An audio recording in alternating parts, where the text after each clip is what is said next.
Voltei.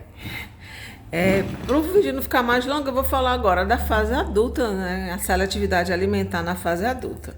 Eu tenho uma irmã que ela cozinha muito bem. Eu digo que ela é a melhor cozinheira do mundo. E realmente, assim, eu acho que ela é a melhor cozinheira do mundo mesmo. Não que eu tenha rodado o mundo todo, não. Mas, assim, a pessoa é para o que nasce. Ela tem um talento na cozinha que eu nunca vi. E olha que eu sou obesa, né? Sou gordinha, sempre fui gordinha, sempre gostei muito de comer e não tenho pena de pagar em comida. Para mim, não. Tem gente que tem pena de gastar em algumas coisas, né? Em comida eu não tenho pena. Se a comida for boa, menina, eu dou com gosto, né? O quanto vale. E na idade adulta, como é que é essa seletividade alimentar? Da Gisele, Girassol, né? Não das outras pessoas.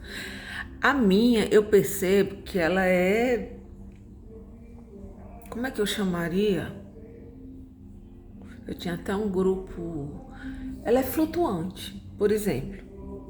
Hoje, eu vou rir porque a minha irmã odeia isso. Porque às vezes eu vou passar o final de semana lá na casa dela e ela faz uma coisa que eu gosto. Por exemplo, eu amo cuscuz. Aí ela vai, faz um cuscuz. Só que eu estou noutra fase. Eu estou na fase do feijão. Aí quando eu chego lá, ela fez o cuscuz, né? Todas. Aí eu olho pro cuscuz, não como. Tu não vai comer, não? Aí eu faço essa cara de novo. Ela, tu não adora cuscuz? Eu gosto, mas eu não quero, não. Não tô aguentando nem o cheiro. Eu queria feijão. Pronto, aí é feijão, feijão, feijão, feijão, és o rei da criação. Aí, na pandemia, eu passei pela fase do osso buco. Eu não sei como é que chama aí no local onde vocês moram. E o almoço e a janta era esse osso buco com pirão. E eu lembro que uma vez eu fui comer lá e ela olhava assim pra mim com uma raiva muito grande, porque ela cozinhava pra todo mundo, né? E aí todo dia tinha que fazer esse ossobuco, que eu comia assim, parecia que eu tava comendo a oitava maravilha do mundo. E quando mudou, que eu não aguentava mais nem o cheiro do ossobuco, eu disse, não quero ossobuco hoje não. Ah, meu amor, e o que é que tu vai comer? Eu queria tripa com arroz de leite. Ai, meu filho, tripa com arroz de leite. Tripa, não sei se vocês sabem o que é. É o intestino do porco. Intestino do porco frito. E arroz de leite é o arroz cozido com bastante leite. Aí teve uma época que foi tripa com arroz de leite, tripa com arroz de leite, tripa com arroz de leite, tripa com arroz de leite. Até dá uma dor. Aí mudou. Não, eu não janto mais. Agora eu só tomo um chá. Esse chazinho aqui que eu tomo para dormir, porque a endocrinologista disse que eu era beliscadeira. Eu disse, eu não sou isso não. Ela disse, você é beliscadeira. Eu disse, não sou não. E aí, para provar para ela que eu não era beliscadeira, eu comecei a modificar os horários da minha alimentação. E eu só jantava esse chazinho, que era um chazinho que já fazia dormir, que era um chazinho da York. Ele, agora tu vai comer só esse chá? Eu disse, só esse chá.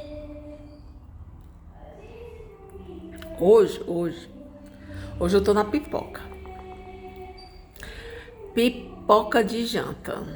Pipoca porque eu sou bariatricada, né? Então, se bem no começo não era muito indicado comer pipoca por causa daquelas... E hoje eu tô na fase da pipoca. Todo santo dia eu janto pipoca. Mas eu sei que vai mudar. Hoje eu já olho com isso com muita tranquilidade. Se mudar, vai mudar. E aí eu substituo por outra coisa. E se as pessoas me criticarem, eu não vou explicar muito. No máximo eu vou o que eu quero, não vou dizer nada, eu só vou fazer a minha cara de paisagem e ignorar completamente a opinião da outra pessoa em relação se é saudável, se não é saudável, se isso é janta. É o que eu quero comer. É o que dá para entrar. E ainda tem um detalhe. Se eu chegar muito cansada, muito exausta do meu trabalho, das minhas responsabilidades de pessoa física, né, pessoa jurídica, né, no mundo, eu não janto. Eu só tomo um copo com água e não janto. Nem fome eu sinto, porque o cansaço é tão grande, o meltdown, né, que chama. O cansaço, ele é tão grande que nem eu não consigo processar a sensação da fome. A fome, ela fica em segundo plano e eu só tomo um copo com água e vou dormir. E a alimentação, a seletividade alimentar, no transtorno do espectro autista, eu não posso falar do transtorno, porque eu não sou profissional da área, estou falando em mim. Ela é flutuante, ela é variável.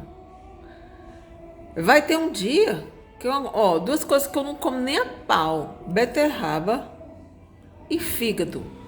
E vai ter um dia que você vai me ver comendo beterraba. E vai ter um dia que você vai dizer assim: mas tu não come fígado.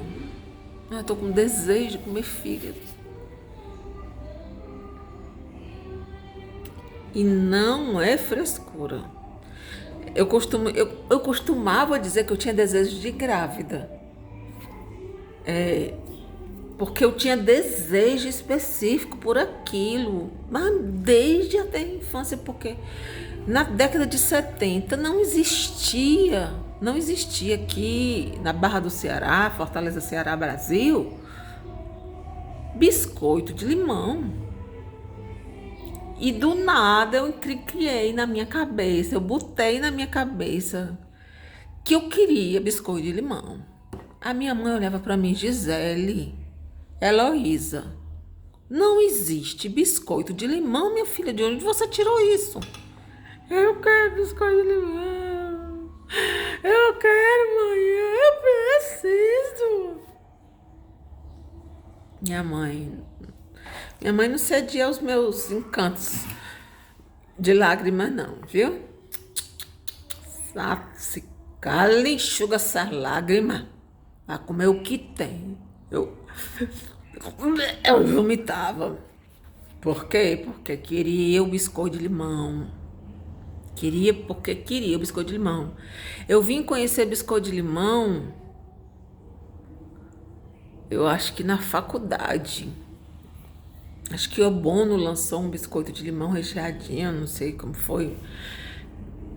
Mas como é que eu inventei isso na minha cabeça? Eu com 6, 7 anos, que a bolacha que a gente tinha lá era a bolacha Fortaleza, que vinha numa lata, né? Uma lata grande que manhã comprava. Outra bolacha que tinha era a bolacha Maisena. E as outras bolachas que tinha era uma bolacha de leite da fábrica Fortaleza e os recheados. E os recheados era morango e chocolate. Chocolate, morango. Não existia, minha gente, esse negócio de biscoito de limão. Não existia esse biscoito de limão. E eu botei na minha cabeça, eu acho que foi umas 2 semanas para tirar isso da minha cabeça, que eu queria, porque queria biscoito de limão. Não tinha no supermercado, não tinha na propaganda, na televisão. Eu tirei isso da minha cabeça, não sei de onde, que eu queria comer o bendito biscoito de limão, que nunca existiu na década de 70 para mim. O biscoito de limão. Enfim, não comeu não, viu? Biscoito de limão, vai comer o que tem. E a seletividade alimentar, como muitas pessoas acham, que é frescura, gente mal educada, mimada. E não foi. Porque minha mãe era uma mulher muito rígida. Minha mãe era uma mulher que botava a gente assim, não.